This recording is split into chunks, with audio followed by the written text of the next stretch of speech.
ہیں ان اقوال کی نشاندہی کرتے ہوئے اور آپ حدیث کی روشنی میں ان کی توضیح فرمائی۔ تو لہٰذا ضروری ہے کہ ہم اس مقدمے کو پڑھ لیں تاکہ ہمیں علم اس بات کا ہو جائے کہ اس کتاب کی تصنیف کی وجہ کیا ہے اور اس میں کن کن چیزوں کا امام طحاوی ذکر فرمائیں گے۔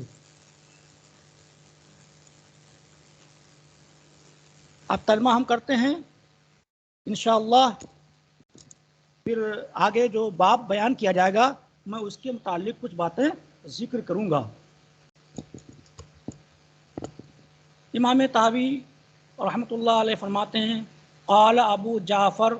احمد بن محمد بن سلامۃ بن سلمۃ الازدی الطحاوی، کہ ابو جعفر احمد بن محمد بن سلامہ بن سلم الازدی طحاوی رحمۃ اللہ علیہ نے فرمایا سألنی بعض اصحابنا من اہل العلم ان اضع له کتابا اذکر فیہ الآثار الماثورہ عن رسول اللہ صلی اللہ علیہ وسلم فی الاحکام التي یتوہم اہل الالحاد والضعفاء من اہل الاسلام۔ امام جعفر ابو جعفر احمد بن محمد بن سلامہ بن سلمۃ الازدی طحاوی نے فرمایا مجھ سے سوال کیا، مجھ سے دریافت کیا، مجھ سے کہا مجھے میرے کچھ علمی اصحاب نے، علمی دوستوں نے، کہ میں ان کے لیے ایک ایسی کتاب لکھوں اذکر فیہ الآثار الماثورہ، کہ میں اس میں ذکر کر دوں ان احادیث کریمہ کو جو رسول اکرم صلی اللہ تعالی علیہ وسلم سے منقول ہیں، ان احکام کے متعلق جن کے بارے میں کافروں کا یہ وہم ہے اور ضعیف الاعتقاد مسلمانوں کا یہ وہم ہے کہ انہا بعضها ينقض بعضا، یہ وہ بعض حدیثیں بعض کے مناقض ہیں، بعض حدیثیں بعض کے معارض ہیں، اور یہ کہنا یہ ان کا یہ کہنا ہوا کس وجہ سے، تو اس کی وجہ بھی حضرت نے فرمایا لقلت علمہم بناسخہ من منسوخہ، اور ناسخ منسوخ کے علم کے کم ہونے کی وجہ سے، ناسخ اور منسوخ کا ان کے علم قلیل کی وجہ سے انہوں نے ایسی بات کہی کہ بعض حدیثیں بعض کے مناقض ہیں۔ اور حال یہ ہے ان حدیثوں کے بارے میں کہا جنہوں نے اس کا حال بتا رہے ہیں وہ حالیہ ہے وما یجب بہ العمل بنہا، اور حال یہ ہے کہ ان حدیثوں پر عمل کرنا واجب ہے۔ کیوں؟ لما یشہد لہ من الکتاب الناطق والسنۃ المجتمع علیہا واجعل ذلک ابوابا واذکر فی کل کتاب منها ما فیہ من الناسخ والمنسوخ۔ کہہ رہے ہیں حال یہ ہے کہ ان حدیثوں پر جن کے بارے میں بعض ملحد اور بعض ضعیف الاعتقاد مسلمانوں نے جن حدیثوں کے متعلق فرمایا یہ حدیثیں ایک دوسرے کے مناقض ہیں، قابل عمل نہیں ہیں، قابل حجت نہیں ہیں، ان کے بارے میں خود صاحب کتاب فرماتے ہیں کہ حال یہ ہے کہ ان حدیثوں پر عمل کرنا واجب ہے۔ اور واجب کیوں ہے؟ کہ کتاب و سنت اس پر شاہد ہیں، دلیل ہیں کہ وہ قابل حجت ہیں، قابل حجت ہیں، قابل عمل ہیں۔ اور المجتمع علیہ، اور اس حدیثوں پر اجتماع ہے، ان مسائل پر فقہا کا اجتماع ہے، عمل ہے ان کا، اسی وجہ سے کریں وَأَجْعَلُ ذَلِكَ، اور حال یہ کہ اسی وجہ سے میں نے اس کے لیے ابواب منتخب کیا وَأَذْكُرَ فِيهِ كُلِّ كِتَابٍ،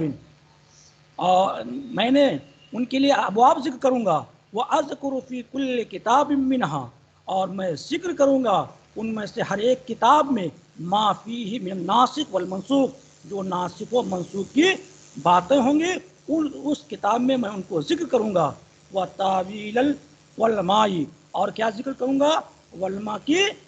تعویلات کو ذکر کروں گا۔ وَاحْتِيَاضَ بَعْضِهِمْ عَلَى بَعْضٍ، اور وہ دلائل بھی ذکر ہوا جو بعض دلیلیں بعض کے خلاف ہیں، یعنی مخالف علماء کی دلیل بھی ذکر کروں گا اور موافق علماء کی بھی دلیلوں کا بھی ذکر کروں گا۔ وإقامة الحجة لمن صح عندي، اور اس دلیل کا بھی ذکر کروں گا جو دلیل ہمارے نزدیک صحیح ہے، ومنہم ما یصح به، اور ان باتوں کو بھی ذکر کروں گا جن سے ان کی صحت ہوتی ہے اسی کی طرح، یعنی ان حدیثوں کے جو مماثل حدیثیں ہوں جن سے وہ باتیں صحیح ہوتی ہوں، ان کے مثل حدیثوں کو بھی ذکر کروں گا کتاب و سنت سے، او اجماع، اور اجماع کا ذکر کروں گا، اور تواتر بھی ذکر کروں گا صحابہ کے اقوال سے اور تابعین کے اقوال سے۔ تو اب کہہ رہے ہیں کہ وَإِنِّي نَظَرْتُ فِي ذَلِكَ، تو میں نے، امام طاغی فرماتے ہیں، پھر میں نے اس سلسلے میں غور کیا، وَبَحَثْتُ عَنْهُ بَحْثًا شَدِيدًا، اور میں نے بڑی دقیق نظر سے بحث کی، بڑی دقیق نظر سے غور کیا، فَاسْتَخْرَجُ مِنْهُ أَبْوَابًا، تو میں نے اس کے لیے چند ابواب منتخب کیا، عَلَى نَحْوِ الَّذِي سَأَلَ، انہی طریقوں پر جس طریقے پر انہوں نے مجھ سے سوال کیا، جس طریقے سوال کیا اسی انداز پر ہم نے بابوں کو قائم فرمایا۔ وَجَعَلْتُ ذَلِكَ كُتُبًا، اور میں نے اس کو ایک کتاب بنایا، ذکرت فی کل کتاب منها جنسا من تلک الاجناس، اور میں نے اس کتاب میں ان تمام جنسوں کو، ان اجناس میں سے تمام جنسوں کو ذکر کیا۔ تو کہہ رہے ہیں کہ اب میں شروع کر رہا ہوں اس بل اول، بس اول ما ابتدأت بذکرہ من ذالک، تو میں آپ اپنی کتاب کی شروعات کر رہا ہوں ان ذکر سے جو جن کے بارے میں نبی پاک صلی اللہ علیہ وسلم نے خود روایت فرمائی۔ یہ تو مقدمہ تھا جس کے بارے میں امام طحاوی نے یہ بیان فرمایا کہ اس کی لکھنے کی وجہ کیا تھی، اور میں اس کتاب میں انداز تکلم میرا کیا رہے گا اس باتوں کو انہوں نے بیان فرما دیا۔ اب جو باب باندھنا چاہتے ہیں طہارت میں، باب الماء یقع فی النجاسہ، اب اس سلسلے میں خود ائمہ کا اختلاف ہے کہ جس پانی میں نجاست گر جائے اس پانی کے استعمال کا طریقہ کیا ہوگا، وہ پانی قابل تطہیر ہوگا یا نہیں، اس پانی سے وضو وغیرہ یا پانی پینے کا پانی پیا جا سکتا ہے یا نہیں۔ تو اس سلسلے میں کئی پانی کے، جس پانی میں نجاست گر جائے تو اس سلسلے میں اس کی کئی صورتیں نظر آئیں گی۔ پہلی صورت تو یہ ہوگی کہ وہ مائع جاری ہو جس میں نجاست گری ہے اور اس کا رنگ بو مزہ تبدیل نہ ہو، تو یہ صورت اتفاقی ہے، سبھی ائمہ حضرات کا اس بات پر اتفاق ہے، وہ پانی قابل استعمال ہے، قابل تطہیر ہے، قابل شرب ہے۔ لیکن دوسری صورت، اگر اسی مائع جاری میں نجاست اتنی گر جائے کہ اس کے رنگ بو مزہ میں تبدیلی آ جائے، کوئی وصف بدل جائے، تو اس مسئلے میں اس بارے میں اتفاق ہے کہ وہ پانی قابل استعمال نہیں ہے، قابل تطہیر نہیں ہے۔ دوسری صورت پانی کی ہے مائع راکد، ٹھہرا ہوا پانی۔ اب اس سلسلے میں اگر ٹھہرے ہوئے پانی میں نجاست گر جائے اور رنگ بو مزہ تبدیل ہو جائے، تو اس صورت میں بھی اتفاقی مسئلہ یہ ہے کہ وہ پانی قابل استعمال نہیں ہوگا، قابل تطہیر نہیں ہوگا، قابل شرب نہیں ہوگا۔ ہاں البتہ مائع راکد میں گرنے والی نجاست جو گری، اس نے کیا کیا، رنگ بو مزہ میں سے کوئی تبدیل نہ کیا، تو اب یہ صورت جو ہے مختلف کی ہے۔ اس صورت میں کیا ہے، امام طحاوی نے جس کو ذکر فرمایا کا امام مالک اور علامہ اوزائی اور ان کے متبعین نے اس سلسلے میں فرمایا، مطلق پانی کے بارے میں فرمایا کہ وہ چاہے مائع جاری ہو، چاہے مائع راکد ہو، اور چاہے وہ مائع قلیل و کثیر ہو، سب کے بارے میں امام مالک کا موقف یہ ہے کہ اگر رنگ بو مزہ تبدیل نہ ہو تو وہ پانی قابل استعمال ہے، قابل تطہیر ہے، قابل شرب ہے۔ لیکن امام اعظم ابو حنیفہ اور ان کے متبعین کا یہ موقف ہرگز نہیں۔ ان کا یہ کہنا کہ اگر ٹھہرے ہوئے پانی میں نجاست گر جائے اور وہ ٹھہرا ہوا پانی مائع قلیل ہے، وہ ٹھہرا ہوا پانی مائع قلیل ہے، تو اب اس صورت میں وہ پانی میں تبدیلی آئے یا نہ آئے، وہ رنگ مزہ بدلے یا نہ بدلے، ہر صورت میں وہ پانی قابل استعمال نہیں رہے گا، قابل تطہیر قابل شرب نہیں رہے گا، وہ پانی ناپاک ہو جائے گا۔ البتہ آگے چل کر کے کچھ ان صورتوں میں تو شوافے کا بھی اتفاق ہے کہ پانی جب مائع راکد ہو تو اس میں نجاست گرے تو پانی پاک ہوگا، تو ان کے نزدیک بھی انہوں نے شرط بڑھا دی۔ اصحاب شوافے نے کہا کہ اگر وہ پانی جس میں نجاست گری ہے اگر وہ 2 قلہ ہے، اب وہ قلہ کی مقدار فقہاء نے بیان فرمایا، انشاءاللہ میں آگے چل کر بیان کروں گا کہ یہاں پر قلہ سے مراد کیا ہے۔ تو کہا اگر 2 قلہ اور اس سے زیادہ پانی ہے تو وہ پانی رنگ بو وضع نہ بدلے تو پانی قابل تطہیر ہے۔ ہاں اگر 2 قلے سے کم ہے تو چاہے رنگ بو مزہ بدلے یا نہ بدلے، ان کے نزدیک بھی وہ مائع قلیل پانی کیا ہو جائے گا، وہ پاک رہے گا۔ لیکن ہمارے نزدیک ایسا نہیں ہے، ہمارے نزدیک ایسا نہیں ہو سکتا۔ اب امام طحاوی امام مالک رحمۃ اللہ علیہ کے موقف و مسلک پر ان حدیثوں کو ذکر فرما رہے ہیں جن احادیث کریمہ سے امام مالک کا موقف ظاہر ہوتا ہے۔ ایک حدیث اس میں سب سے پہلے جو بیان کی امام طحاوی نے، وہ امام طحاوی کہتے ہیں کہ مجھ سے حدیث بیان کی ہے محمد ابن خزیمہ بن راشد البصری نے، انہوں نے کہا مجھ سے حدیث بیان کی ہے حجاج ابن منہال نے، اور انہوں نے کہا مجھ سے یہ حدیث بیان کی حماد ابن سلمہ نے، اور وہ روایت کرتے ہیں محمد ابن اسحاق کے حوالے سے، وہ روایت کرتے ہیں عبید اللہ ابن عبد الرحمن کے حوالے سے، وہ روایت کرتے ہیں جناب ابو سعید خدری، یہ صحابی رسول ہیں اور یہ صحابی کے بیٹے بھی ہیں اور باپ بیٹے دونوں صحابی ہیں، مالک بن سنان کے بیٹے ہیں۔ یہ سعید خدری فرماتے ہیں کہ رسول پاک صلی اللہ تعالی وسلم ان رسول اللہ صلی اللہ علیہ وسلم کان یتوضأ من بیر بزعہ، کہ نبی پاک صلی اللہ تعالی علیہ وسلم وضو فرما رہے تھے بیر بزعہ سے، فقیلا، تو رسول پاک سے یہ عرض کیا گیا یا رسول اللہ صلی اللہ علیہ وسلم انہو یلقا فیہ الجیف والمحائز، یہ جس پانی سے آپ وضو کر رہے ہیں، جس کنویں سے آپ وضو فرما رہے ہیں، اس میں تو مردار ڈالے جا رہے ہیں۔ الجیف کا معنی محض مردار نہیں، میت نہیں، بلکہ وہ مردار جو پھل جو کیا پھول کر کے پھوٹ گیا ہو، جس کے اندر تعفن، جس کے اندر بدبو پیدا ہو گئی ہو، اس کو کیا کہتے ہیں، جیف کہتے ہیں۔ ورنہ مطلق میت یہ نہیں مراد یہاں پر ہے، بلکہ میت سے مراد، جیف سے مراد وہ میت ہے جس کے اندر بدبو پیدا ہو گئی ہے۔ تو کریں کہ اس میں تو مردار ڈالے جا رہے ہیں، والمحائض، اور محائض یعنی حیض کے دو تھوڑے کپڑے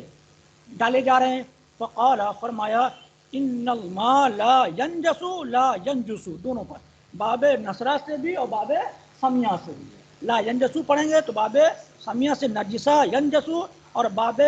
نصرہ سے پڑھیں گے تو ینجسو پڑھیں گے، لا ینجسو، تو پانی بے شک پانی ناپاک نہیں ہوتا۔ یہ حدیث پیش کی امام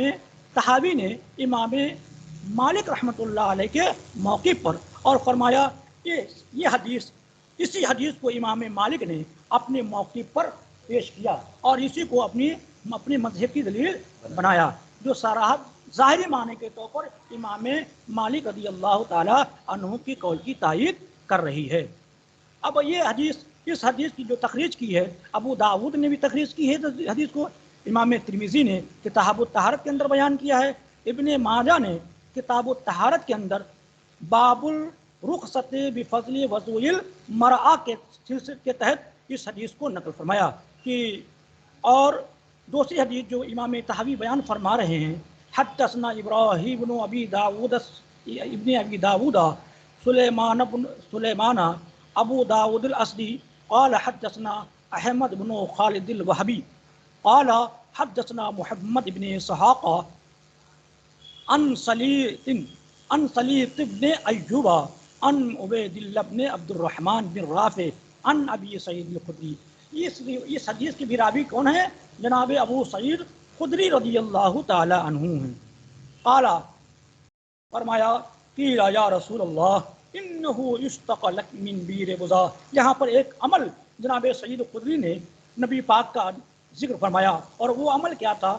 کہ نبی پاک صلی اللہ تعالیٰ علیہ وسلم کے بارے میں فرمایا کہ پانی پلایا جا رہا تو آپ نے عرض کیا یا رسول اللہ یستقلق من بیر بضعہ، آپ کو پانی پلایا جا رہا ہے بیر بضعہ سے، اور بیر بضعہ کی حالت بیان کی وہی بیر یطرح فیہا عذرۃ الناس، کہ فرمایا وہ ایسا کنواں ہے جس میں لوگوں کی گندگیاں ڈالی جاتی ہیں، والمحائض النساء، اور عورتوں کے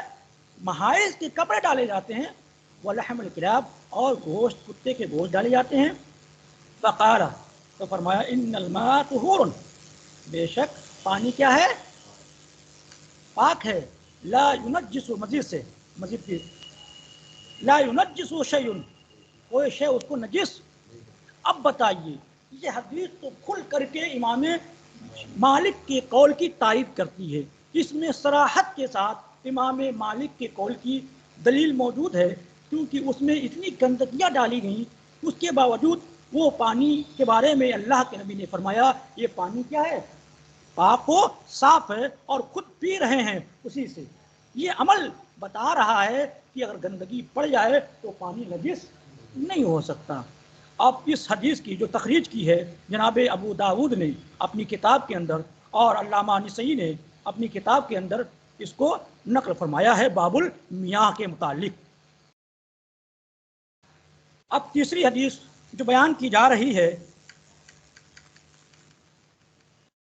وہ حدیث ہے حدثنا ابراہیم قال حدثنا عیسی بن ابراہیم البرقی قال حدثنا عبد العزیز بن مسلم القسملی قال حدثنا مطرف عن خالد ابن ابی نوف عن ابن ابی سعید الخدری۔ اب یہ بھی حدیث جناب سعید خدری کی ہے، وہ روایت کرتے ہیں اپنے والد محترم سے، قال فرمایا، ان کے والد محترم کا بیان ہے، ان کا خود کا مشاہدہ بیان کر رہے ہیں کہ انتہیت الی رسول اللہ صلی اللہ علیہ وسلم، ایک مرتبہ ہم رسول عالم صلی اللہ علیہ وسلم کی بارگاہ میں پہنچے، وہو یتوضا من بیر بضعہ، اور کیا ہے آپ وضو فرما رہے تھے بیر بضعہ سے، فقلت، تو میں نے کہا یا رسول اللہ اتتوضا منہا وہی یلقا فیہا ما یلقا من المطن، یا رسول اللہ آپ وضو فرما رہے ہیں اس پانی سے، اس کنویں سے جس میں کیا ہے لوگوں کی گندگیاں ڈالی جاتی ہیں، یلقا جو کچھ ڈالا جاتا ہے اس میں وہ نتن میں سے ہوتا ہے، وہ کیا تعفن بدبودار چیزیں ہوتی ہیں۔ تو اللہ کے نبی کا آگے قول سنیے، تو فرمایا اللہ کے نبی صلی اللہ علیہ وسلم نے الماء لا ینجسہ شیء، کہ بے شک پانی کو کوئی شے نجس نہیں کرتی۔ یہ حدیث بھی بالکل امام مالک کے قول کی تائید فرماتی ہے۔ اب جو چوتھی حدیث آ رہی ہے اس کو حدثنا ابراہیم بن ابی داود قال حدثنا اسبق بن فرج قال حدثنا حاتم بن اسماعیل عن محمد بن ابی یحییٰ اسلمی عن امہ، اب یحییٰ اسلمی اپنی والدہ محترمہ سے روایت کرتی ہیں، قالت، اب ان کی والدہ محترمہ فرماتی ہیں دخلنا علی سہل ابن سعد فی اربع نسوہ، کہ ماں کہہ رہی وہ کہہ رہی ان کی ماں کہہ رہی میں 4 عورتوں کے ساتھ جناب سہل ابن سعد کی بارگاہ میں گئی، فقالا، اور تو اب سہل ابن سعد کا قول نقل کر رہی ہیں کہ ان کا عمل بتلا رہی کہ جب میں پہنچی تو انہوں نے کیا بات کہی اور کس تعلق سے کہی تھا، فقالا، تو سہل ابن سعد نے کہا آپ کیا کریں لو سقیتکم من بیر بضعہ، اگر ابھی اس وقت میں تمہیں پانی پلاؤں بیر بضعہ سے لکرہتم ذالک، تو اس عمل کو تم کیا کرو گے ناپسند کرو گے،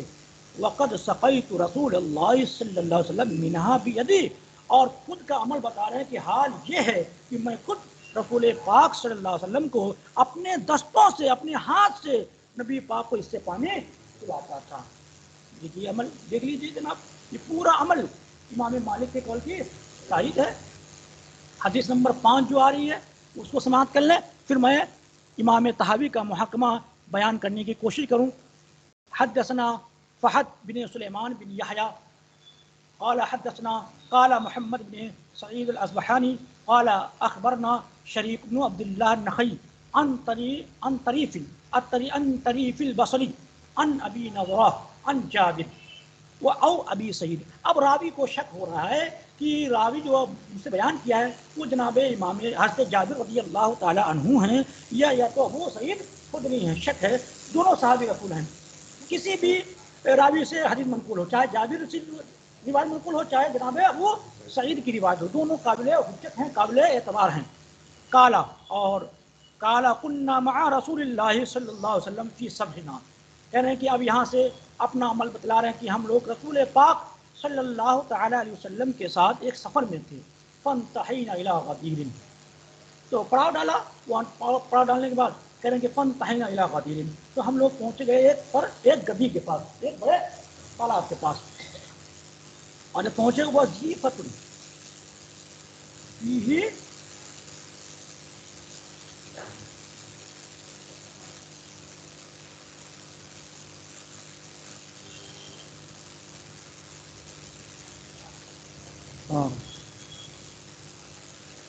وفی جب یہاں فی چھوٹ گیا ہے، یہی تو اس میں علاقہ وفی ہی جی فتن،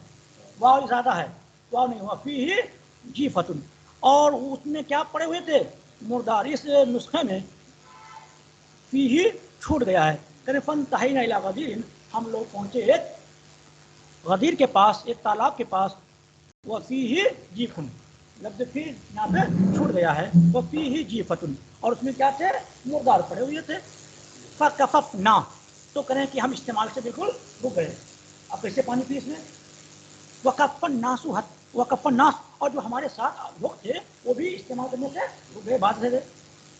حتی آتانا رسول اللہ صلی اللہ علیہ وسلم، یہاں تک کہ رسول پاک صلی اللہ تعالی وسلم ہمارے پاس تشریف لے آئے۔ فقال، فرمایا، ما لکم لا تستقون، کیا ہو گیا ہے کہ تم لوگ نہ پیتے ہو نہ دوسروں کو پانی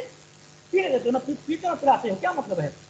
فقلنا، تو کہتے ہم لوگوں نے کہا یا رسول اللہ حاضر جی کو، یہ کیا مردار پڑا ہوا ہے؟ فقال استقو، آپ پانی پیو اور پلا دوسروں کو، فإن الماء لا ينجس شيء، کہ بے شک پانی کو کوئی شے نجس،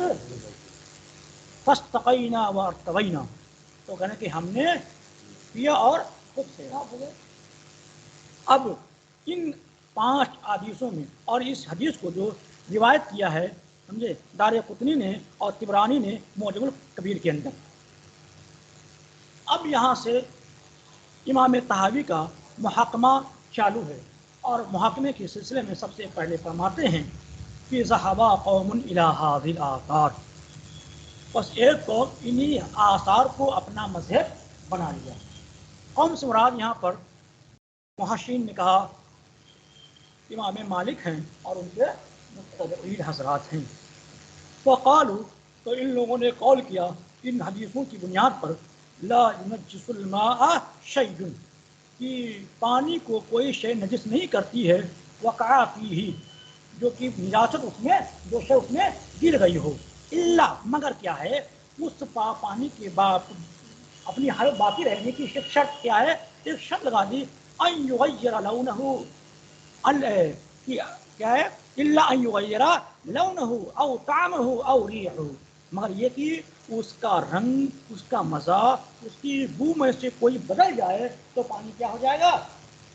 یعنی نجاست اس وقت تک پانی کو ناپاک نہیں کرے گی جب تک ان میں سے کوئی تبدیل نہ ہو، اور اگر ان میں سے کوئی ایک شے تبدیل ہو گیا تو پھر پانی ناپاک ہو جائے گا، وہ نجاست پانی کو کیا کر دے گی، ناپاک کر دے گی۔ فَأَيُّ ذَلِكَ إِذَا كَانَ، ان میں سے کوئی بھی ہو، یعنی تینوں میں سے کوئی بھی تبدیل ہو جائے گا، کانا اذا کانا، ان میں سے کوئی ایک ہو جائے، فقد نجس الماء، پانی کیا ہو جائے گا، ناپاک ہو جائے گا۔ اب یہاں سے جی قیاس کے ذریعے سے، اب قیاس کے ذریعے، ہاں وہ اسی لیے اس کو آگے بیان کریں گے، اس لیے اس کو ابھی بیان کریں گے۔ یہ جو الا ان یغیر لونہ او طعمہ، اس کو قیاس سے ثابت کیا ہے امام مالک رضی اللہ عنہ نے اپنی اجتہاد سے، کیونکہ بہت ساری حدیثیں ہیں جن کے بارے میں اللہ کے نبی صلی اللہ علیہ وسلم نے فرمایا ہے کہ اس پانی کے استعمال کرنے سے منع فرمایا ہے۔ ان قیاس کے ذریعے سے انہوں نے یہ بات ثابت کی، یہ شرط جو لگائی ہے وہ اپنے قیاس سے لگائی ہے، اپنے اجتہاد کیا ہے اور اجتہاد کی بنیاد پر آپ نے یہ شرط لگائی ہے، اور دوسروں نے اس سلسلے میں ان کی مخالفت کی ہے، اور دوسروں سے مراد یہاں پر شوافے بھی ہیں اور احناف بھی ہیں، لیکن بعض صورتوں میں شوافے بھی کیا ہو جاتے ہیں، ہم سے مختلف ہو جاتے ہیں۔ وخالفوا فی ذلک آخرون. اب ان کی بات کو سمجھنے سے پہلے، ان کے اس ترجمے کو، ان کی بات کو سمجھنے سے پہلے رک کر کے ہمیں ایک تمہیدی گفتگو سماعت کر لیں تاکہ اس کے ترجمے کو سمجھنے میں ہمیں آسانی ہو جائے. امام طحاوی رحمۃ اللہ علیہ نے بیان فرمایا کہ آپ نے جن حدیثوں کو ذکر فرمایا ہے، ان حدیثوں کے ظاہری معنی کو جو آپ نے استدلال بنایا ہے، اس میں ہم غور کریں دلیل کا طریقہ کیا ہے.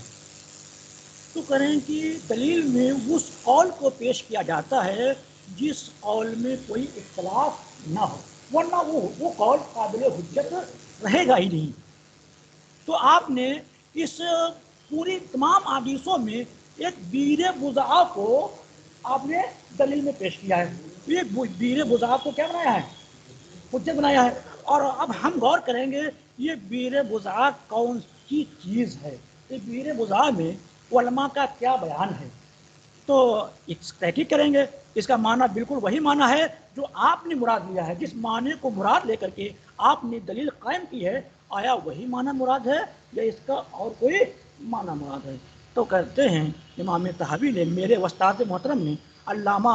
واقدی کے حوالے سے بیان فرمایا ہے، میرے استاد محترم نے علامہ واقدی کے حوالے سے بات نقل کی ہے کہ بیر بضاعہ کا معنی جو آپ نے لیا ہے وہ معنی یہاں پر نہیں ہے. آپ نے کنواں معنی مراد لیا ہے، لیکن علامہ واقدی نے فرمایا یہاں پر بیر بضاعہ سے مراد کنواں نہیں ہے. تو کیا ہے؟ تو فرمایا وہ ایک پانی کی گزر ہے، پانی کا ایک راستہ ہے جو راستہ باغات کی سینچائی کے لیے جاتا ہے. اس میں لوگ پانی ڈالتے تھے اپنے کنویں سے نکال کر کے، اور وہ کنواں اس راستے سے پانی ہو کر کے کہاں جاتا تھا؟ باغات کی جانب جاتا تھا. تو کہیں گے اگر یہ معنی ہے، اگر یہ، تو پھر نبی پاک صلی اللہ علیہ وسلم کے قول میں کوئی تضاد نہیں ہے. بات بالکل خود سامنے آ گئی. وہ پانی کیا تھا؟ پھر مائع جاری تھا. اور مائع جاری کے سلسلے میں ہم بھی یہی کہتے ہیں اگر اس میں نجاست گر جائے اور رنگ وہ نہ بدلے پانی صاف ہے، اس میں کوئی مسئلہ نہیں ہو گیا، کوئی مسئلہ رہا، کوئی مسئلہ نہیں ہے. اور اگر یہ مراد لیں کیا کنواں مراد لیں جس کو آپ نے قابل حجت مانا ہے، جس معنی کو لے کر کے آپ نے دلیل پیش کیا ہے، اور وہ معنی لیں تو ہم اس کو بات کو تسلیم نہیں کر سکتے. یہ معنی مراد ہو سکتا ہے نبی اکرم کا. پھر کیا وجہ ہے کہ آپ نہیں مانیں گے؟ تو اگر وجہ یہ ہے کہ ہم نے دیکھا کہ حدیث پاک میں مطلق بیان فرمایا ہے. کیا؟ اگر اس میں گندگی پڑ جائے تو پانی نجس. تو ہم سب نے قیاس کے ذریعے سے، اجتہاد کے ذریعے سے یہ قول نبی اکرم صلی اللہ علیہ وسلم قول مطلق میں قول ایک قید بڑھائی ہے. کیا؟ الا ان یغیر لونہ او طعمہ او ریحہ. یہ قید ہم نے کیوں لگائی ہے؟ قول تو مطلق ہے، قول میں تو مطلق ہے کہ بھائی اس میں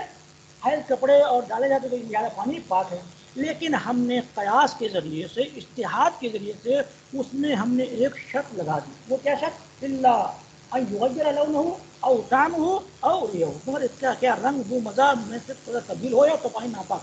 تو یہ ہم نے جو قیاس کے ذریعے سے لگایا ہے، تو جہاں پر آپ نے قیاس کے ذریعے سے یہ قید لگا دی، وہیں پر ہم نے قیاس کے ذریعے سے مائع راکد، مائع قریب قید لگا دی کہ نبی اکرم صلی اللہ تعالیٰ علیہ وسلم کا یہ قول اس وقت صحیح ہوگا جب یہ مائع جاری ہو، اور اگر مائع راکد، مائع قلیل ہو تو اس سلسلے میں قول یہ حدیث مطلق نہیں رہے گی، بلکہ وہ پانی کیا ہو جائے گا؟ ناپاک ہو جائے گا. کیونکہ اس کے متعلق دوسری حدیثیں موجود ہیں کہ اللہ کے نبی صلی اللہ علیہ وسلم نے منع فرمایا ٹھہرے ہوئے پانی میں پیشاب کرنے سے، اور کتوں کے جھوٹے برتنوں کو پاک کرنے کا حکم دیا.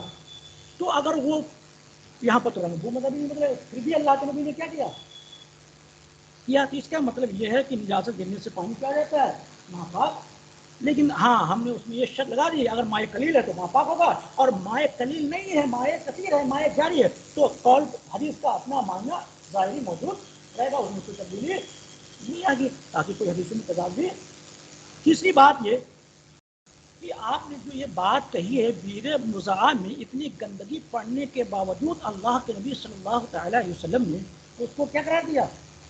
پاک فرمایا، مباح قرار دیا.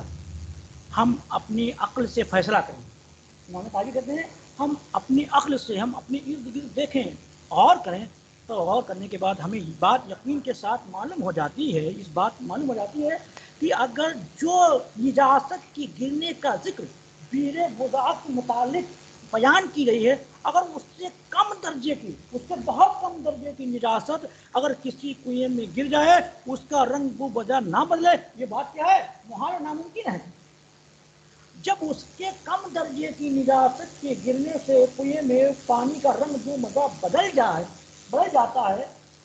تو وہ تو بدرجے اولا بدلا ہوگا۔ پھر بھی اگر اللہ کے نبی نے حکم دیا ہے تو گویا کہ رنگ بو مزہ اس کا بدلا نہیں تھا، اور اس بات پر بھی اجماع ہے کہ رنگ بو مزہ بدل گیا ہو اور نبی اکرم نے اس کو اجازت دے دی، ایسا ہو نہیں سکتا۔ تو گویا کہ اس حدیث کا کوئی اور معنی ہے، اس حدیث کا کوئی اور معنی ہے۔ تو امام طحاوی نے اپنے قیاس سے اپنے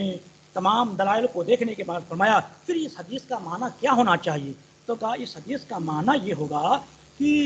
جس وقت نبی اکرم صلی اللہ تعالیٰ علیہ وسلم وضو فرما رہے تھے، اس وقت سے پہلے اس میں نجاست ڈالی جاتی تھی۔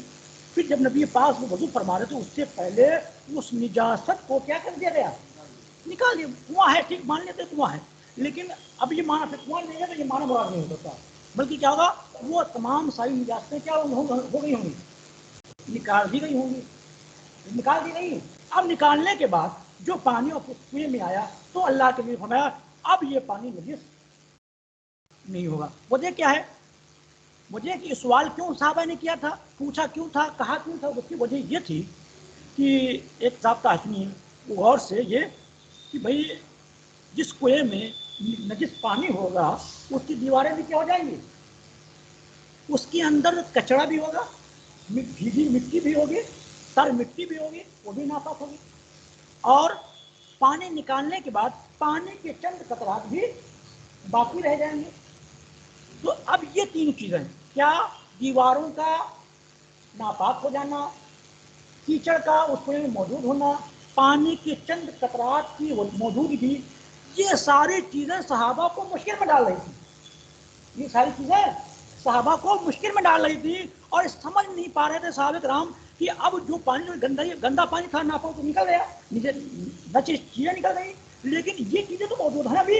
وہ دیواریں ناپاک موجود ہیں، وہ کچرا بھی موجود ہے، اور وہ پانی کے چند قطرات بھی موجود ہیں۔ تو صحابہ کرام کو یہ شبہ اور شک ہوا کہ ان چیزوں کی موجودگی میں کوئی بھی پانی اس میں آئے، دوسرا نیا پانی، وہ بھی کیا ہو جائے گا؟ تو اللہ کے نبی نے فرمایا اس وہم کو، صحابہ کے اس وہم کو کیا کر دیا؟ اللہ کے نبی نے ظاہر کر دیا، کہا یہ چیزیں ہیں جو پانی کے قطرات رہ گئے ہیں، جو دیواریں بھیگی رہ گئی ہیں، جو کچرا موجود ہے، ان میں سے کوئی شے پانی کو نجس، یہ مطلب نہیں ہے کہ اس میں نجاست پڑنے کے باوجود، نجاست موجود ہونے کے باوجود پانی نجس، یہ معنی اس کا ہے۔ اور جب یہ معنی لیں گے تو حدیث میں کوئی تضاد نہیں ہوگا، بالکل حدیث صاف کا معنی ظاہر ہو جائے گا، ورنہ تو اگر یہ معنی لیا جائے تو بالکل ظاہری حدیثوں کے مخالف حدیثیں ہو جائیں گی۔ اب اتنی بات اگر ہم سمجھ لیے ہیں تو انشاءاللہ ہم اب ترجمہ کرتے ہیں۔ جی حضرت آپ لوگوں کو سمجھ میں آیا؟ جی الحمدللہ الحمدللہ جی ماشاءاللہ بہت خوب۔ وَذَهَبَ قَوْمٌ إِلَىٰ هَٰذِهِ الْآثَارِ، تو یہ قوم انہی حدیثوں کو اپنا مذہب بنایا۔ فَقَالُوا، فرمایا، لَا يُنَجِّسُ الْمَاءَ شَيْءٌ، کوئی شے پانی کو نجس نہیں کرتی، وَقَعَ فِيهِ، جو شے اس میں گر گئی ہو، یعنی شے سے مراد یہاں پر نجاست گر گئی ہو، إِلَّا أَن يُغَيِّرَ لَوْنَهُ أَوْ طَعْمَهُ أَوْ رِيحَهُ، مگر یہ کہ وہ بدل دے اس کے رنگ کو اور اس کے مزے کو اور اس کے بو کو۔ فَأَيُّ ذَلِكَ إِذَا كَانَ، اور اس میں سے کوئی بھی ہو، فَقَدْ نَجَسَ الْمَاءُ، تو پانی کیا ہو جائے گا؟ فَخَالَفُهُمْ فِي ذَلِكَ آخَرُونَ، تو دوسرے حضرات نے ان کی مخالفت کی۔ آخرون سے مراد شوافع اور احناف ہیں۔ فَقَالُوا، فرمایا، اما ما ذکرتم من بیر بضعہ، جو آپ نے ذکر کیا ہے بیر بضعہ کے متعلق، فلا حجت لکم فیہ، تو یہ دلیل آپ کے لیے نہیں بن سکتی، یہ آپ کے لیے حجت نہیں ہو سکتی۔ کیوں نہیں ہو سکتی؟ اس کی وجہ بتا رہے ہیں۔ لِأَنَّا، ہم نے بتا دیا کہ جو اس قول کو پیش کیا جائے گا جس کے قول میں کیا اطلاق یا کریں، لِأَنَّا بِیرَ بُضَعَةٍ قَدْ اخْتَلَفَ فِیہا، یا قد اختلفا فیہا، دونوں معروف بھی پڑھ سکتے ہیں مجہول بھی. تو کہیں گے بے شک وہ کنواں جس میں علماء نے اختلاف کیا ہے، یا یہ کنواں جس میں اختلاف کیا گیا ہے. ما کانت، جو اس کی حالت ہے، اس کی حالت میں لوگوں نے کیا کیا ہے، اختلاف کیا ہے. فقال قوم، ایک قوم کا کہنا یہ ہے، کانت طریقا للماء الى البساتین، وہ پانی کا ایک راستہ تھا جو باغات کی جانب جاتا تھا. فکان الماء لا یستقر فیہ، اور پانی اس میں ٹھہرتا نہیں تھا، پانی اس میں ٹھہرتا تھا ہی نہیں. فکان حکم مائیہ، تو اس نالے کا پانی، اس کنویں کا پانی کا حکم مائی انہار، نہروں کے پانی کے حکم کی طرح ہو گیا. اب نہر کا پانی کا حکم کیا ہے؟ تو کہا اگر رنگ بو بدلا نہ بدلے تو پانی کیا ہے؟ پاک ہے. اور اگر رنگ بو بدل جائے تو پانی جاری ہو تب بھی. اور جاری کا معنی فقہاء نے بیان فرمایا کہ اگر کوئی تنکا اس پانی میں ڈالا جائے تو وہ تنکا پانی تنکا کو کیا کر لے؟ بہا لے جائے، تو وہ مائع جاری ہے. یا آپ وضو کر رہے ہوں اور وضو کرنے کے وقت جو پانی آپ کا غسالہ اس پانی میں گرے، دوبارہ چلو لینے میں، دوبارہ پانی لینے میں وہ پانی جو آپ کا مغسول ہے وہ آپ کے چلو میں نہ آئے تو اس کو مائع جاری کہیں گے. تو کہہ رہے ہیں تو مائع جاری ہے تو نہر کے پانی کی طرح ہو گیا. اب جو احکام نہر کے ہوں گے وہی تو نہر کا احکام یہ ہے کہ اگر وہ بہتا ہوا پانی ہے تو اس کا حکم یہی ہے کہ رنگ نہ بدلے تو پانی کیا ہے؟ چاہیے بھی اس میں نجاست، کیونکہ وہ نجاست پانی بہا لے جائے گی. او یعلم، یا جان لیا جائے کہ انہا فی الماء الذی یؤخذ منہ، یا یہ جان لیا جائے جس پانی سے جان لیا کہ انہا فی الماء الذی، وہ نجاست اس پانی میں ہے جس سے پانی لیا جا رہا ہے. جس کنویں سے پانی لیا جا رہا ہے اس میں نجاست ابھی قطرات نظر آ جائیں یا اس میں گندگی نظر آ جائے. فَيُعْلِمَ ذَلِكَ، اور جان لیا جائے کہاں نجس، تو کیا ہو جائے گا؟ نجس ہو جائے گا. وَإِن لَمْ يُعْلَمْ ذَلِكَ، اور اس بات کو نہ جانا جائے، دکھائی نہ پڑے اس میں کچھ نجاست قطرات، کہاں طاہراً، تو پانی کیا ہوگا؟ صاف ہوگا. یہ ہے مائع جاری کا حکم. تو نہیں حکم کیا ہوگا؟ اس لیے گزارتا ہوگا. لہٰذا اس کو ظالم بھی تو کیسے نہ صحیح نہیں. آپ کہہ رہے ہیں کہ جو ہم نے یہ کتاب بیان کیا ہے واقعی کیا ہوا ہے، جو بیر بزا کا جو معنی ہم نے بیان کیا ہے وہ اپنی طرف نہیں جان گیا. میرے وستاد سے علامہ واقعی بیان فرمایا کہا قد حقیہ حاضل قول الذی ذکرنا، اور یہ قول جس کو ہم نے ذکر کیا ہے اس کی حکایت کی ہے، جو بیر بزا کے سلسلے میں جو ہم نے قول ذکر کیا ہے اس کے سلسلے میں میرے استاد نے روایت کیا واقعی سے. اور وہ کہتے ہیں، میرے استاد کہتے ہیں کہ مجھ سے حدیث بیان کی ابو جعفر احمد بن ابی عمران نے، وہ روایت کرتے ہیں ابو عبداللہ محمد بن شجاع سلجی سے، وہ روایت کرتے ہیں واقعی سے. یہ ابو احمد بن ابی عمران ان ابی، یہ جناب امام طحاوی کے شیخ ہیں، جو کہہ رہے ہیں کہ واقعی سے روایت انہا کانت کذالک، یہ مسئلہ ایسا ہی تھا. نہیں جو راستہ جو ہم نے بتایا یہ ایسی ہی آپ نے بیان کیا. وَكَانَ مِنَ الْحُجَّةِ فِي ذَلِكَ، اور اس سلسلے میں آپ کی ایک حجت یہ بیان کیا تھا کہ مائع مطلق،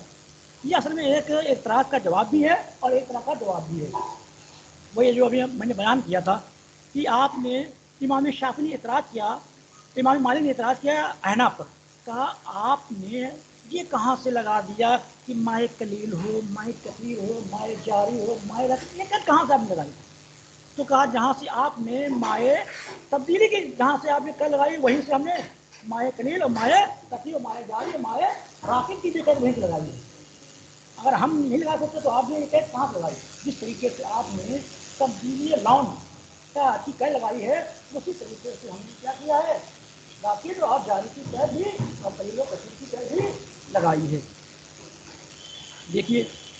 اس سلسلے میں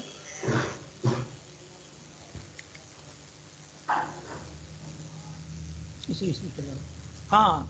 تو کہہ رہے ہیں کہ دیکھیے وَكَانَ مِنَ الْحُجَّةِ، اور کہہ رہے ہیں حجت میں سے یہ بھی ہے آپ نے دیکھ کہ انہم قد اجمعوا، یہ اجماع ہے اس بات پر کہ ان النجاست اذا وقعت فی البیر، جب نجاست گر جائے کنویں میں، فغلبت علی طعام مائی علی طعام مائیہ، اور وہ غالب آ جائے کسی اس پانی کے ذائقے پر، او رعی یا اس کے بو پر او لونی یا اس کے رنگ پر انا ماء فسدا بے شک اس کا معنی کیا ہے اس کا پانی کیا ہو جائے گا فاسد ہو جائے گا اس بات پر پتہ کیا ہے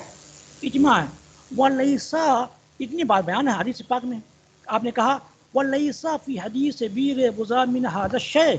اور بیر بزا والی حدیث میں اس شے کا ذکر ہی نہیں ہے جو آپ نے اوپر والی بیان کی اجماع جس کوئی آپ نے اجماع بیان کیا ہے اس چیز کا ذکر حدیث پاک میں ہے بالکل نہیں ہے تو آپ نے اس کی قید کیوں لگائی یہ بیان کیوں کیا تو جہاں سے آپ نے یہ قید بیان کی ہے وہیں سے ہم نے بھی قیاس و اجتہاد سے یہ قید بڑھائی ہے اور وہ کیسے ہے وہ بتا رہے ہیں انما فی النبی صلی اللہ علیہ وسلم سئل عن بیر بزاح یہ حدیث پاک میں ہے کیا وہ بیان کر رہے ہیں بے شک حدیث پاک میں اتنا ہے کہ بے شک نبی اکرم صلی اللہ علیہ وسلم سے سوال کیا گیا پوچھا گیا ان بیر بزاح کے بارے میں فقیل له تو آپ سے کہا گیا انه یلقى فیہ الکلاب اس میں کیا ہے کتے ڈالے جاتے ہیں والمحیص اور کیا ہے کپڑے ڈالے جاتے ہیں فقال فرمایا ان الماء لا ينجس شيء بے شک پانی کو کوئی شے نجس نہیں کرتی اور کہہ رہے ہیں نحن نعلم اب یہاں دلیل عقلی دے رہے ہیں یہاں سے نحن نعلم سے دلیل عقلی اپنا محکمہ کر رہے ہیں ونحن نعلم اور ہمیں معلوم اچھی طرح ان بينا لو سقط فيها ما هو اقل من ذلك کہ فرمایا کہ اگر کسی کنویں میں لو سکتا کہ اگر گر جائے فیہا اس کنویں کے اندر ما ہوا اقل من ذالک اس سے بہت کم اس سے اقل اس میں تبدیل رکھے گا اس سے بہت کم کس سے بہت کم جو اوپر بیر بزا کے سلسلے میں جن ریاست گرنے کا ذکر ہوا ہے اس سے بہت کم گر جائے لکان محالا کی بات محال ہوگی ان لا یتغیر ریحا مائہا کہ نہ بدلے اس کے پانی کی بو اس کے پانی کی بو نہ بدلے اور طعم ہو یہ ذائقہ نہ بدلے وهذا مما يعقل اور یہ بات ہے جو عقل میں آنے والی ہے یہ وہ بات ہے جو عقل میں اب ہم اپنی ارد گرد میں دیکھتے ہیں کہ اس سے کم درجے کی ریاست دکھتی ہے تو فوراً پانی کا رنگ مزہ بدل جاتا ہے تو اس میں کیوں نہ بدلا تو بتا نہیں تو گویا کہ اس کی یہ حالت نہیں تھی جو آپ نے بیر بزا کی کیفیت بیان کی ہے وَنَحْنُ نَعْلَمُ وَيُعْلَمُ اور یعلم اسی سے جانا جاتا ہے اسی سے جانا جاتا ہے اسی بات سے فلما کانا ذالک اور جب مسئلہ ایسا ہے یعنی کم نجاست کے گرنے سے بھی وہ اس پانی کا رنگ مزہ بدل جاتا ہے مسئلہ جب ایسا ہے قد ابحر اور حال یہ ہے اس کے باوجود حال یہ ہے کہ نبی اکرم صلی اللہ علیہ وسلم نے ان صحابہ کے لیے اس کو کیا قرار دیا مباح قرار دے دیا اور اجمع اور اس بات پر اجماع ہے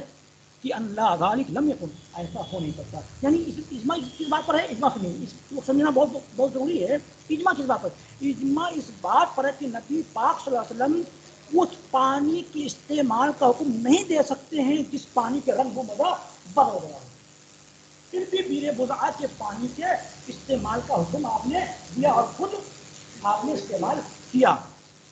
تو گویا کہ وہ معنی مراد نہیں ہے جو معنی امام مالک رحمۃ اللہ علیہ نے لیا ہے وہ ہے کیا وقت اور کیا وہ محال کس بات پر ہے وقت داخل المعاد تغیر من جہت ذاتی اور پانی کا اندرونی حصہ متغیر ہو گیا ہو ان جہاتوں میں سے جو جہاتیں ہم نے ذکر کی ہے یعنی ان کے بدلنے کے باوجود اللہ کے نبی نے حکم دے دیا ہو ایسا ہو نہیں سکتا اس بات پر کیا ہے اجماع قائم ہے کہ اللہ کے بھی متغیر پانی کے استعمال کا حکم نہیں دے سکتے پھر بھی اللہ کے نبی نے حکم دیا وہ یقین سمجھ میں آیا کہ تبدیل ہوا تبدیل نہیں تھا تو ہوا کیا تھا ہوا کیا ہوگا اب امام جعفر اپنا خیال بیان پیش کرتے ہیں وہ خیال ایسا نہیں کہ اپنا خیال ہی صرف ہے بلکہ اس کی تائید حدیثوں سے بھی ہے اور کتاب سے بھی ہے فلما کانا ذالک آگرے میں جھاڑ استحال عندنا اور کہ اب یہاں سے دوسری بات چالو استحال عندنا واللہ علیہ جملہ مترجہ بیچ میں واللہ عالم یہ بیچ میں جملہ مترجہ ہے اس کا تعلق استحال عندنا ان یکون سوال اور یہ محال ہے ہمارے نزدیک اب تو پھر یہ صحابہ نے سوال کیسے کیا ہوگا تو میں سوال صحابہ کس حالت میں ہوگا وہ حالت کیا ہوگی تو وہ حالت یہ ہوگی کہ صحابہ کرام کو جو اپنے پہلے میں بیان کیا کہ نجاست نکالنے کے بعد پھر نبی اکرم سے سوال کیا ہوگا کہ اب پانی استعمال کرنا جائز ہے یا نہ جائز تو اللہ کے نبی ہونا یہ چیزیں جو پانی میں کنویں میں رہ گئی ہیں پانی کا چند قطرہ اور پانی کی وہ کیچڑ یا وہ دیواریں، یہ چیزیں پانی کی وجہ سے اس کے بارے میں سوال ہوگا، نہ کہ نجاست کی موجودگی میں ان کا سوال ہو، ایسا نہیں ہو سکتا. وہ عالم استحال عندنا ہمارے لیے محال ہے ان یکون سوالهم النبی صلی اللہ علیہ وسلم، کہ ان لوگوں کا سوال ہو نبی اکرم صلی اللہ تعالیٰ علیہ وسلم سے اس پانی کے متعلق، وہ جواب اجاہم فی ذالک بما اجابہ، اور نبی اکرم صلی اللہ علیہ وسلم کا ان کو جواب دینا اس سلسلے میں جو آپ نے جواب فرمایا وضاحت کر دی. کانا وہ نجاست کی کیا ہو، اس حال میں کہ نجاست اس میں ہو، ایسا ہونا محال ہے. ایسا ہونا کیا ہے؟ محال ہے. تو ہوگا کیا؟ محال ہے تو ہوگا کیا؟ تو کہہ رہے ہیں ہوگا یہ لیکن اللہ والا، لیکن اللہ تعالیٰ بہتر جانتا ہے. یہ جملہ متجب اللہ والا، لیکن نہ ہو، لیکن ہوگا کیا؟ کانا بعد ان اخرجت النجاسہ من البیر. سوال ان کا ہوگا کب؟ کہہ رہے ہیں ہوا ہوگا اس وقت جب کہ نجاست نکال دی گئی، بعد ان اخرجت، بعد اس کے کہ نجاست کو نکال دیا گیا ہو، من بیر، اس سے کنویں سے. فسأل النبی صلی اللہ علیہ وسلم، اب جب نکال گیا تو اب سوال کیا ہوگا کہ صحابہ کرام نے انواری کا اس سے متعلق، اس کنویں کے پانی کے متعلق، حل تطہروا باخراج النجاست منہا، اس کنویں سے نجاست نکالنے کے بعد اب وہ پانی جو نیا آ رہا ہے پانی پاک ہوگا یا نہیں؟ تو اللہ کے نبی فرمایا ہاں، حل تطہروا باخراج النجاست منہا، اس سے نجاست نکالنے کے بعد وہ پانی پاک ہوگا. فلا ينجس ماء الذي يطلع عليها، وہ پانی نجس نہ ہو، اس کا پانی نجس نہ ہوگا جو پانی اب اس پانی میں گندگی نکالنے کے بعد، اور یا اس پانی کے نکالنے کے بعد جو پانی اب نیا آیا ہے وہ پانی اب پاک ہوگا یا ناپاک. اس کے بارے میں فلا ينجس ماء الذي يطلع عليه، وہ پانی ناپاک نہ ہوگا جو پانی اس پر طاری ہوا بعد ذالک، اس کے بعد یعنی نجاست اور اس پانی کے نکالنے کے بعد. وہ ذالک موضوع مشکل، اور یہ بات سمجھنے والی مشکل ہے کہ بھائی خالدان نے اس لیے سوال کیا تھا کہ وہ پانی کے جو پانی سے جب دیواریں اور وہ کیچڑ اور پانی کے چند قطرات یہ نجس نہ ناپاک تھی، پھر بھی وہ اس میں پورے ہیں اور نیا پانی اس میں آ رہا ہے. تو اب ان چیزوں کی وجہ سے صحابہ کرام کو شک و شبہ ہو گیا کہ وہ پانی، شک و شبہ ہو گیا کہ یہ پانی، یہ جو پانی جو قطرات رہ گئے یا جو کیچڑ ہے یا جو دیواریں ہیں، یہ جو دیواریں ہیں یہ ان کو نجس کر دیں گے. اس وجہ سے صحابہ کرام نے اس سے سوال فرمایا، اور آپ نے فرمایا یہ ساری چیزیں پانی کو، نئے آنے والے پانی کو نجس نہیں کر سکتی. ہاں، اللہ یرید بذالک الذی طلع. اچھا وذالک موضوع مشکل، یہ بات مشکل تھی. لأن الحیطان البیر، اس لیے کنویں کی دیواریں لم تخرج، دھلی نہیں گئی، وطین ہوا لم تخرج، اور اس مٹی وہ کیچڑ نہیں نکالا گیا تھا. فقال له النبی صلی اللہ علیہ وسلم، تو نبی کریم نے فرمایا ان الماء لا ينجس شيء، یہ ساری چیزیں مٹی کیچڑ کا نہ نکالنا اور دیواروں کا نہ دھلنا اور پانی کے چند قطرات کا رہ جانا، یہ ساری چیزیں پانی کو ناپاک نہیں کرتی ہیں. پھر بھی ذالک المعنی الذی طرأ علیہ، اور یہی معنی ہوگا، اس مراد ہوگا کہ وہ پانی جو طاری ہوا ہے بعد اخراج نجاست ہوگا. لا ان الماء لا ينجس، یہ نہیں کہ پانی نجس ہی نہیں ہوتا اذا خالطت النجاست، اس وقت جب کہ نجاست مل جائے، یعنی نجاست ملنے کے باوجود وہ پانی نجس نہ ہو، یہ معنی لا ينجس کا معنی یہ نہیں ہو سکتا. وقد رأیناہ صلی اللہ علیہ وسلم، اور میں نے اس سلسلے میں بہت ساری اور حدیثیں ہیں. اب اسی کے مثل امام طحاوی ان حدیثوں کو جمع فرمائیں گے جو اسی کے مثل ہیں، اور پھر اس کے ذریعے سے اپنی کوئی بھی تعداد کریں گے. ٹھیک ہے انشاءاللہ. جی حضرت، آپ لوگوں کو بات سمجھ میں آ گئی؟ جی حضور، بات بہت اچھی طریقے سے سمجھ آئی ماشاء اللہ. شکریہ ہے آپ لوگوں کا کہ آپ نے سماعت کیا ہماری گفتگو کو. اور پھر انشاءاللہ اب ان حدیثوں کو انشاءاللہ جب حضرت اجازت دیں گے تو میں پھر بیان کروں گا، جن حدیثوں جو حدیثیں اسی کے مماثل ہیں، جو حدیثیں انہی کے مماثل ہیں. اور میں آپ سے رخصتی کا چاہتا ہوں، اور ہمارے لیے دعا کی، آپ لوگوں سے دعا کی درخواست ہے کہ ہمارے لیے دعا فرمائیں. جن حضرات کوئی اگر کوئی بات رہ گئی ہو ہم سے تو اس کی بھی اطلاع فرما دیں، یا کوئی بات نہ سمجھ میں آئی ہو تو اس کے بارے میں بھی آپ سوال کر سکتے ہیں، پوچھ سکتے ہیں.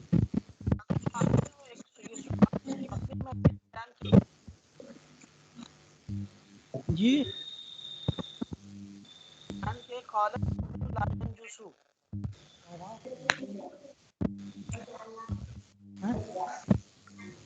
آواز نہیں آ رہی، تھوڑا تیز آواز کیجیے. حضرت آواز آ رہی ہے. یہ جو آخر میں بیان کیا گیا ہے حضور پاک علیہ السلام کی حدیث مبارکہ جی المومن لا ينجس، جی جی